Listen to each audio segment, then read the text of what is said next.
আলহামদুলিল্লাহি রাব্বিল আলামিন ওয়াসসালাতু ওয়াসসালামু আলা রাসূলিহিল কারীম ওয়া আলা আলিহি ওয়া আসহাবিহি ওয়া আহলি বাইতি আজমাইন, আম্মা বাদ। প্রিয় দেশবাসী, আসসালামু আলাইকুম ওয়া রাহমাতুল্লাহ।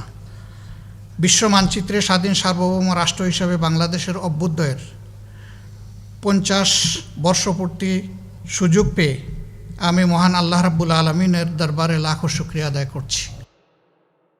আমি আমার প্রিয় দেশবাসীকে প্রিয় সংগঠন বাংলাদেশ জামাতে ইসলামীর পক্ষ থেকে আন্তরিক শুভেচ্ছা এবং মোবারকবাদ জ্ঞাপন করছি।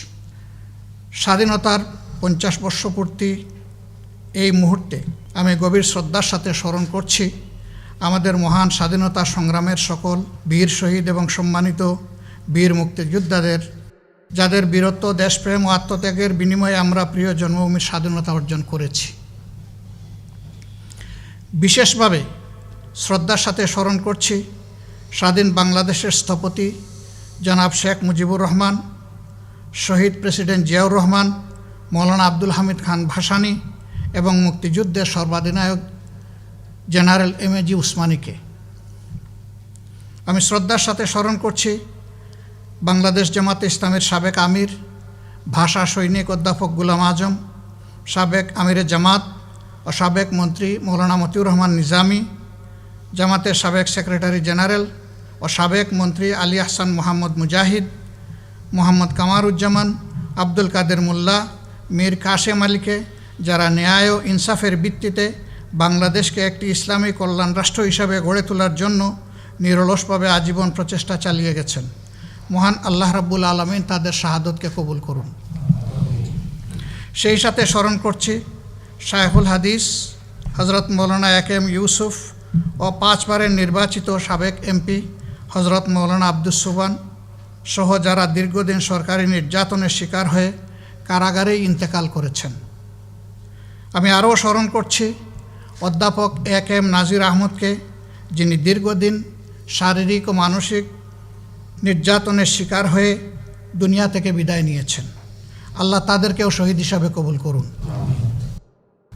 আমি শ্রদ্ধার সাথে স্মরণ করছি বিশ্ববরেণ্য মুফাসসিরে কুরআন ও সাবেক এমপি হজরত মৌলানা দিলওয়ার হোসেন সাঈদীকে। স্মরণ করছি সহকারী সেক্রেটারি জেনারেল জনাব এটিএম আজহারুল ইসলামকে, যারা সরকারের প্রতিহিংসার শিকার হয়ে দীর্ঘ প্রায় 11 বছর যাবৎ কারাগারের অন্ধকার প্রকোষ্ঠে কঠিন জীবনযাপন করছেন।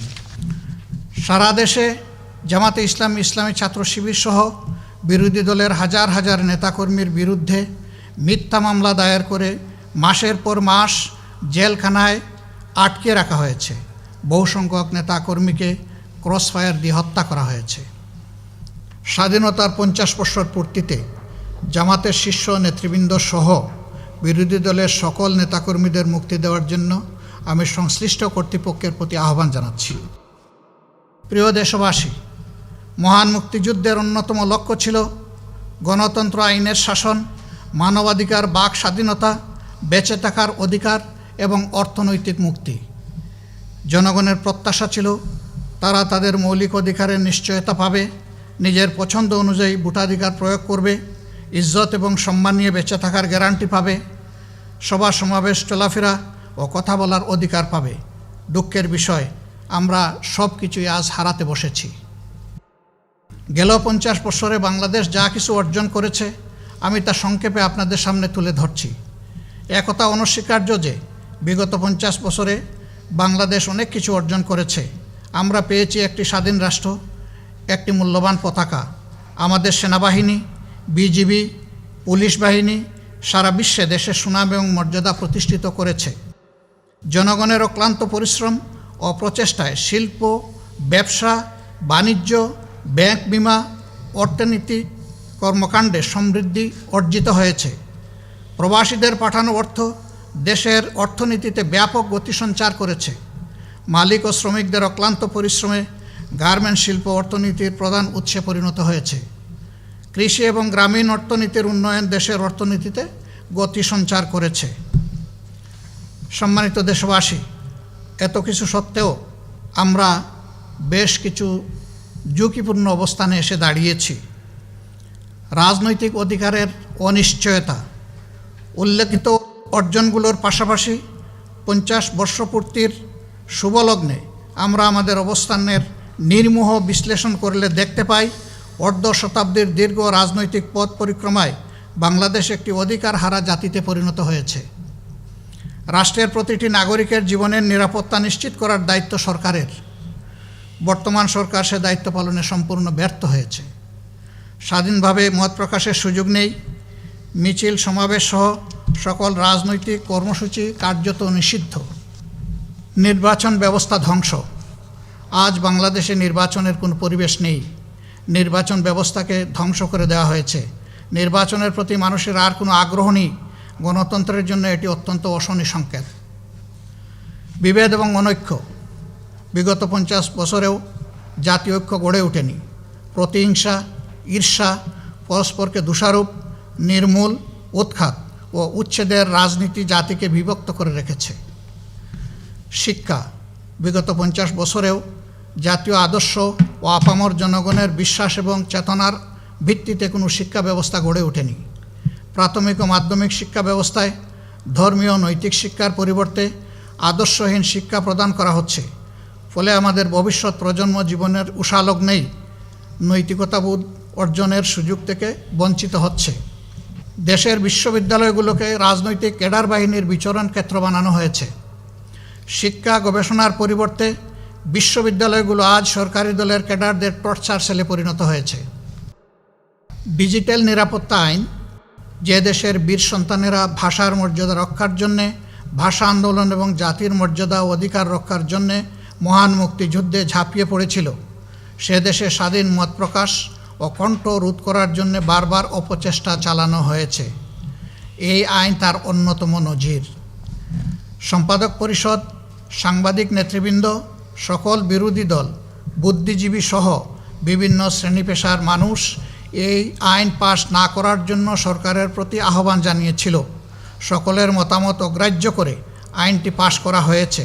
মত প্রকাশের কারণে জেলে আটক রাখার মানবাধিকার পরিপন্থী আইনের মাধ্যমে সংবাদকর্মী ও সাধারণ নাগরিকদের নির্যাতনের নূতন অধ্যায়ের সূচনা করা হয়েছে। স্বাস্থ্য। দুর্নীতি ও অব্যবস্থাপনার কারণে স্বাস্থ্য খাত ভয়াবহ বিপর্যয়ের সম্মুখীন। কোভিড-19 এর কারণে স্বাস্থ্য খাতে দুর্নীতির খণ্ডচিত্র জাতির সামনে উন্মোচিত হয়েছে। প্রকৃত চিত্র তার চেয়ে অনেক ভয়াবহ। সরকারের অনীহা, অদক্ষতা, দুর্বলতা ও দুর্বল ব্যবস্থাপনা, অপর্যাপ্ত চিকিৎসা উপকরণ, করোনা ভাইরাসে চিকিৎসক ও চিকিৎসা সেবা নিয়োজিত স্বাস্থ্যকর্মীগণ ব্যাপকভাবে আক্রান্ত হয়েছেন এবং তারা ক্ষতিগ্রস্ত হয়েছেন। করোনা পরীক্ষা নিয়ে জালিয়াতি করে মানুষের সাথে প্রতারণা করা হয়েছে। আইন শৃঙ্খলা পরিস্থিতি। মানুষের জীবনের কোনো নিরাপত্তা নেই। মানুষ চরম নিরাপত্তাহীনতায় ভুগছে। হত্যা, খুন, গুম, অপহরণ, নারী ও শিশু নির্যাতন ও বিচার বহির্ভূত হত্যার সংখ্যায় গোটা জাতি উদ্বিগ্ন ও উৎকণ্ঠিত। রাষ্ট্রের আইন শৃঙ্খলা বাহিনীকে অপরাধ দমনের পরিবর্তে রাজনৈতিক দলসমূহকে দমনের কাজে ব্যবহার করা হচ্ছে। স্বাধীনতার 50 বছরে দর্শন আজ ভয়ঙ্কর রূপ লাভ করেছে। আদালত কর্তৃক দণ্ডপ্রাপ্ত দাগী খুনিদের রাজনৈতিক বিবেচনায় ক্ষমা করে দেয়ায় অপরাধীরা আরও বেপরোয়া হয়ে উঠেছে। অর্থনৈতিক পরিস্থিতি। জনগণের অক্লান্ত পরিশ্রম ও প্রচেষ্টায় বাংলাদেশের অর্থনীতিতে একটি সম্ভাবনার সৃষ্টি হয়েছিল। কৃষি, শিল্প, ব্যবসা বাণিজ্য সর্বত্রই একটি গতি সঞ্চার হয়েছিল। দুর্নীতি ও দুর্নীতিবাজদের রাজনৈতিক পৃষ্ঠপোষকতা দেশের অর্থনীতিতে ভয়াবহ বিপর্যয় ডেকে এনেছে।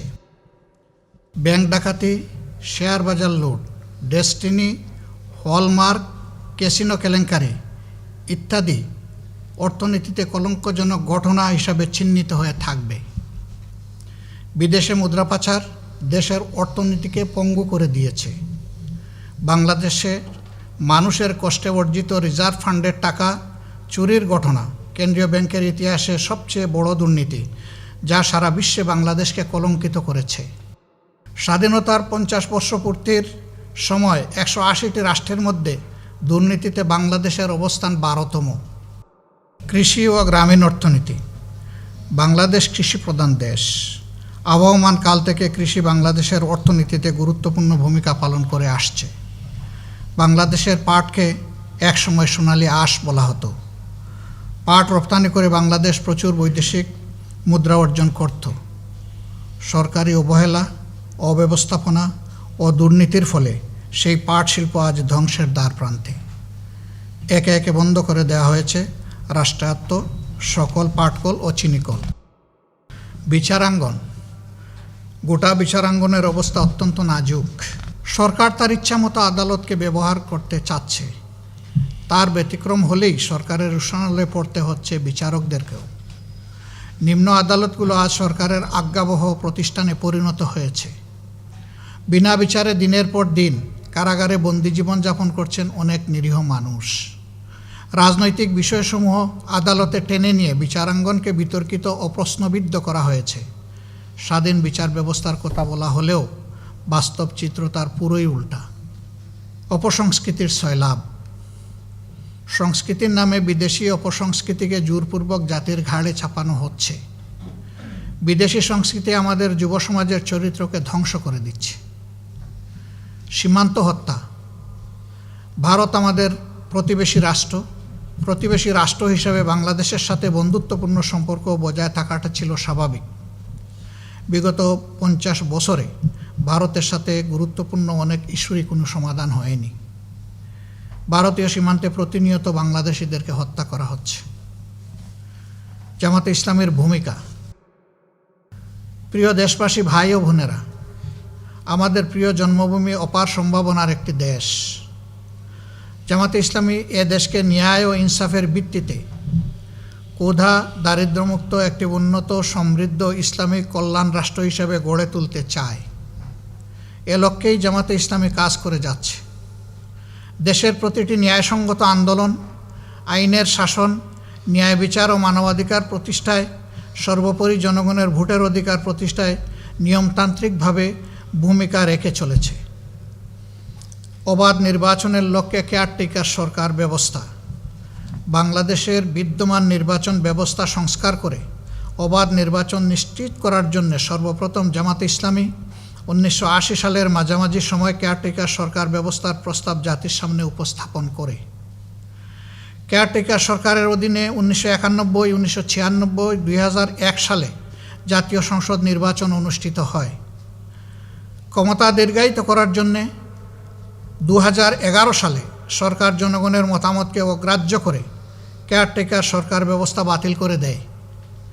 মূলত এখান থেকেই নির্বাচন ব্যবস্থা ধ্বংসের কার্যক্রম শুরু হয়। জামাতে ইসলামী মনে করে শান্তিপূর্ণ উপায়ে ক্ষমতা হস্তান্তরের একমাত্র পথ হচ্ছে নির্বাচন। জামাতে ইসলামী মনে করে সত্যিকার গণতান্ত্রিক পরিবেশ নিশ্চিত করতে হলে সুষ্ঠু, নিরপেক্ষ ও অবাধ নির্বাচন নিশ্চিত করতে হবে। এর জন্য প্রয়োজন নির্বাচনকালীন নির্দলীয় সরকার এবং নিরপেক্ষ নির্বাচন কমিশন। মন্ত্রণালয় পরিচালনা। 2001 থেকে 2006 মেয়াদে জামাতে ইসলামীর আমির মৌলানা মতিউর রহমান নিজামী প্রথম 2 বছর কৃষি ও পরবর্তী 3 বছর শিল্প মন্ত্রণালয়ের মন্ত্রী হিসাবে দায়িত্ব পালন করেন। জামাতে ইসলামীর সেক্রেটারি জেনারেল জনাব আলী আহসান মোহাম্মদ মুজাহিদ সমাজ কল্যাণ মন্ত্রণালয়ের দায়িত্ব পালন করেন। সততা, দক্ষতা, স্বচ্ছতার সাথে মন্ত্রণালয় পরিচালনা করে তারা বাংলাদেশে এক অনন্য ইতিহাস সৃষ্টি করেন। বিচার ব্যবস্থায় সংস্কার। জামাতে ইসলামী স্বাধীন বিচার ব্যবস্থা প্রতিষ্ঠার লক্ষ্যে সূচনা লগ্ন থেকেই আন্দোলন করে যাচ্ছে। আইন অঙ্গনে ন্যায়, ইনসাফ ও মানবাধিকার এবং বিচারের সুষ্ঠু পরিবেশ প্রতিষ্ঠার জন্য জামাতে ইসলামী গঠনমূলক ভূমিকা পালন করে আসছে। স্বাস্থ্যসেবা। জামাতে ইসলামী দেশের চিকিৎসা ব্যবস্থার উন্নয়নে ইতিবাচক ভূমিকা পালন করে চলছে। সারা দেশে জামাতে ইসলামী স্বাস্থ্যসেবায় ব্যাপক ভূমিকা পালন করছে। সর্বোচ্চ সামর্থ্য দিয়ে করোনা ভাইরাসে আক্রান্তদের পাশে দাঁড়িয়েছে জামাত। দুর্যোগ ব্যবস্থাপনা। জামাতে ইসলামী 1988 সালের ভয়াবহ বন্যা, 1991 সালের জলোচ্ছ্বাস, টর্নেডো, সাইক্লোন, সিডর, আমফান সহ প্রতিটি প্রাকৃতিক দুর্যোগের সময় মানুষের পাশে দাঁড়িয়েছে। বন্যা ও মঙ্গা কবলিত এলাকায় জামাতে ইসলামী সাধ্যমতো তান তৎপরতা চালিয়েছে। বিভিন্ন দুর্ঘটনায় নিহত, আহত, অগ্নিসংযোগে ক্ষতিগ্রস্ত, নৌকাডুবি সহ নানা দুর্ঘটনায় ক্ষতিগ্রস্ত ব্যক্তি ও পরিবারের পুনর্বাসনে জামাতে ইসলামী সাধ্যমতো চেষ্টা চালিয়ে যাচ্ছে। সামাজিক কার্যক্রম, অসহায় দরিদ্র মানুষের আর্থিক সহায়তা, বেকার যুবকদের কর্মসংস্থান, শিক্ষা উপকরণ বিতরণ, বিয়ে শাদী, পরিষ্কার পরিচ্ছন্নতা অভিযান, মশক নিধন অভিযান, রোগীর পরিচর্যা, চিকিৎসা সহায়তা প্রদান, স্বেচ্ছায় রক্তদান কর্মসূচি, ফ্রি মেডিকেল ক্যাম্প, ভ্রাম্যমাণ স্কুল, মক্তব, টেকনিক্যাল সেবা, বৃক্ষরোপণ, দুর্যোগকালীন সহায়তা প্রদান, ত্রাণ বিতরণ, মাতৃত্বকালীন সেবা প্রদান, বেকারদের কর্মসংস্থান ইত্যাদি বিভিন্ন রকম সামাজিক কর্মকাণ্ডে জামাতে ইসলামী ভূমিকা পালন করে যাচ্ছে। ইসলামী রাজনীতির বিকাশ। বাংলাদেশের অনিশ্চিত রাজনৈতিক পরিস্থিতিতে জামাতে ইসলামী আদর্শভিত্তিক রাজনীতির সূচনা করেছে। জামাতে ইসলামীর রাজনৈতিক তৎপরতায় দেশের আলেম ওলামা, ইসলামী ব্যক্তিবর্গ ইসলামের রাজনীতির গুরুত্ব উপলব্ধি করছেন। ইসলামকে জীবন ব্যবস্থা হিসেবে প্রতিষ্ঠার আন্দোলনে জামাতে ইসলামীর ভূমিকা দেশবাসীর মনে আশার সঞ্চার করেছে। লক্ষ্য বাস্তবায়নে জামাতে ইসলামী আদর্শ ও দেশপ্রেমিক নেতৃত্ব তৈরি করছে। ইসলামী ও জাতীয় ঐক্য। জামাতে ইসলামী দেশের দেশপ্রেমিক ও সকল ইসলামী দলসমূহ, সর্বজন শ্রদ্ধেয় আলেম উলামা, ইসলামী চিন্তাবিদ, লেখক, গবেষক, ওয়ায়েজিন, মুফাসসিরিন, মসজিদের ইমাম ও খতিবসহ সকল শ্রেণী পেশার মানুষকে নিয়ে ইসলামী মূল্যবোধের ভিত্তিতে জাতীয় ঐক্য গড়ে তোলার নিরলস প্রচেষ্টা চালিয়ে যাচ্ছে। যুব সমাজের চরিত্র গঠন। যুবকরাই একটি দেশের চালিকা শক্তি। আমাদের দেশের যুব সমাজকে অন্যায়, অশ্লীলতা, নগ্নতা, অপসংস্কৃতির সয়লাব, মাদকের ছুবল থেকে উদ্ধার ও রক্ষার জন্যে জনসচেতনতা সৃষ্টিসহ সংশোধনীমূলক বিভিন্ন পদক্ষেপ গ্রহণ করছে জামাতে ইসলামী। জামাতে ইসলামী যুব সমাজের চরিত্র গঠন ও নৈতিক প্রশিক্ষণের কার্যকরী ভূমিকা পালন করেছে এবং করছে। স্বাধীনতা সার্বভৌমত্ব রক্ষায় জামাতে ইসলামী দেশের স্বাধীনতা সার্বভৌমত্ব রক্ষায় বলিষ্ঠ ভূমিকা পালন করছে। জামাতে ইসলামী কর্মীগণ স্বাধীনতা সার্বভৌমত্ব রক্ষায় যে কোনো ত্যাগ স্বীকারে প্রস্তুত। আন্তর্জাতিক অঙ্গনে জামাতে ইসলামী বিশ্বের বিভিন্ন দেশ, ইসলামী সংগঠন, ইসলামী ব্যক্তিত্ব, সরকার এবং বিভিন্ন মানবাধিকার সংস্থার সাথে যোগাযোগ ও সমন্বয় সাধন করে গুরুত্বপূর্ণ ভূমিকা পালন করে চলছে। দেশে দেশে নির্যাতনের বিরুদ্ধে রাজপথে প্রতিবাদ জানিয়ে আসছে। বিশেষ করে কাশ্মীর, ফিলিস্তিনে মুসলিম গণহত্যা, আফগানিস্তানে বিদেশি আগ্রাসন, বসনিয়া চেচনিয়া মুসলিম নির্যাতন, আলজেরিয়ায় গণহত্যা, আসামে মুসলিম নির্যাতন, ঐতিহাসিক বাবরি মসজিদ ধ্বংস, বার্মায় মুসলিম হত্যা, চীনের উইগর মুসলিম নির্যাতন সহ বিশ্বের প্রতিটি ঘটনায় জামাতে ইসলামী তার অবস্থান থেকে ভূমিকা পালন করছে।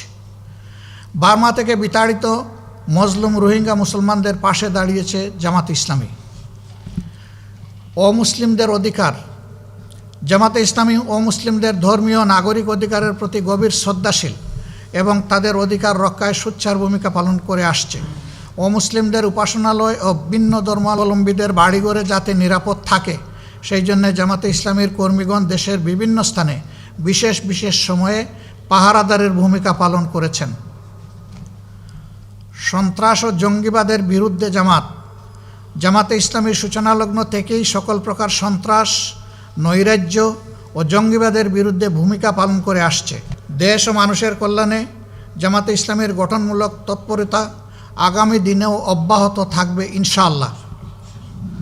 সম্মানিত দেশবাসী, জামাতে ইসলামী তার প্রতিষ্ঠালগ্ন থেকে নিয়মতান্ত্রিক ও গণতান্ত্রিক পন্থায় সংগঠন পরিচালনা ও গণমানুষের কল্যাণে রাজনীতি করে আসছে। বাংলাদেশ সাম্প্রদায়িক সম্প্রীতির দেশ। এ দেশে মুসলিম, হিন্দু, খ্রিস্টান, বৌদ্ধ ও সকল ধর্ম সম্প্রদায়ের মানুষ যুগ যুগ ধরে শান্তিপূর্ণভাবে সহাবস্থান করে আসছে। জামাতে ইসলামী জনগণের ন্যায় ও যুক্তিসঙ্গত অধিকার প্রতিষ্ঠায় বদ্ধপরিকর। সীমাহীন জুলুম, নির্যাতন, ত্যাগ, কুরবানির বিনিময়ে বাংলাদেশ জামাতে ইসলামী বর্তমান পর্যায়ে উপনীত হয়েছে। শহীদদের চূড়ান্ত কুরবানি, জেল, জুলুম, নির্যাতন এ আন্দোলনকে মজবুত ও বেগবান করছে। প্রিয় দেশবাসী, ভাই ও বোনেরা, বাংলাদেশ আমাদের সকলের। এদেশের যেসব সমস্যা বিরাজমান সেগুলোর সমাধান সকলে মিলে করতে হবে। এদেশের স্বাধীনতা সার্বভৌমত্ব রক্ষা আমাদের সকলের দায়িত্ব। স্বাধীনতার 50 বৎসর পূর্তিতে আমাদের শপথ হবে বিভেদ নয়, ঐক্যের মাধ্যমে দেশকে গড়ে তুলতে হবে। বাংলাদেশ জামাতে ইসলামী দেশের স্বাধীনতা সার্বভৌমত্ব রক্ষা এবং অধিকার আদায়ের সংগ্রামে জুলুম নির্যাতনের শিকার হওয়া সত্ত্বেও শত প্রতিকূলতা ও প্রতিবন্ধকতা মোকাবেলা করে রাজপথে প্রতিবাদ মুখর থেকেছে। আগামী দিনেও সবাইকে সাথে নিয়ে জামাতে ইসলামী দেশ গড়ার রাজনীতি অব্যাহত রাখবে ইনশাআল্লাহ। তাই ক্ষমতাসীন মহলসহ সকল রাজনৈতিক দল ও মহলের প্রতি আমাদের আহ্বান, আসুন স্বাধীনতার 50 বৎসর পূর্তির ও ঐতিহাসিক মুহূর্তে দেশের বৃহত্তর কল্যাণে জাতীয় স্বার্থকে প্রাধান্য দিয়ে সুস্থ ও গঠনমূলক রাজনীতির চর্চা করি। হিংসা বিদ্বেষ হানাহানি ভুলে গিয়ে দেশের আলেম ওলামা, শিক্ষক, সাংবাদিক, গবেষক, লেখক, বুদ্ধিজীবী, ছাত্র, যুব সমাজ, শ্রমিক জনতা, কৃষক ও সকল শ্রেণী পেশার মানুষসহ সর্বস্তরের জনগণ ঐক্যবদ্ধ হই। সুখী সমৃদ্ধশালী ইনসাফপূর্ণ বাংলাদেশ গঠনে হাতে হাত ধরে এগিয়ে যাই। মহান আল্লাহ আমাদের সহায় হন, আমিন। সম্মানিত দেশবাসী, আমরা স্বাধীনতার 50 বর্ষ পূর্তি উপলক্ষে বাংলাদেশ জামাতে ইসলামীর পক্ষ থেকে অধস্তন সকল শাখার জন্য নিম্নলিখিত কর্মসূচি ঘোষণা করছি।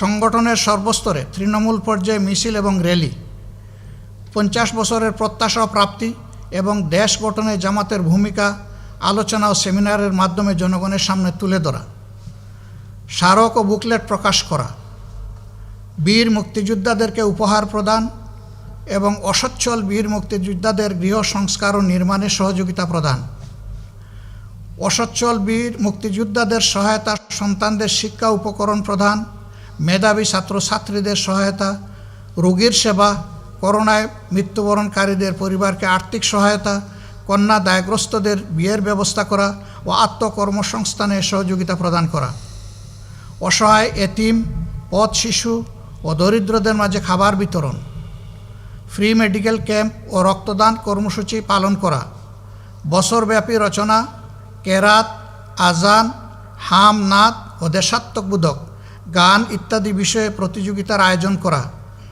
ছাত্র, যুবক, শ্রমিক ও সাংস্কৃতিক বিভাগের মাধ্যমে খেলাধুলা, বিভিন্ন প্রতিযোগিতা ও সাংস্কৃতিক অনুষ্ঠানের আয়োজন করা এবং এর মাধ্যমে সুস্থ সংস্কৃতি তুলে ধরা। দেশের স্বাধীনতার জন্য যারা নিঃশর্তভাবে সংগ্রাম করেছেন, জীবন দিয়েছেন, ত্যাগ স্বীকার করেছেন, তাদের জন্য এবং প্রিয় জন্মভূমি বাংলাদেশের স্বাধীনতা সার্বভৌমত্ব হেফাজতের জন্য পরম করুণাময় আল্লাহ তাআলার দরবারে দোয়া করা। বাংলাদেশ জামাতে ইসলামীর সকল স্তরের সংগঠনসমূহকে উক্ত কর্মসূচি সুষ্ঠুভাবে পালন করার জন্য আহ্বান জানাচ্ছি। সেই সাথে কর্মসূচি বাস্তবায়নে আমরা সম্মানিত দেশবাসীর সহযোগিতা প্রত্যাশা করছি। আল্লাহ হাফিজ। বাংলাদেশ জিন্দাবাদ। বাংলাদেশ জামাতে ইসলামী জিন্দাবাদ। এই দেশের জন্য যদি করতে হয় আমার জীবন দান, তবু দেব না লুটাতে ধুলায় আমার দেশের সম্মান, তবু দেব না লুটাতে ধুলায় আমার দেশের সম্মান।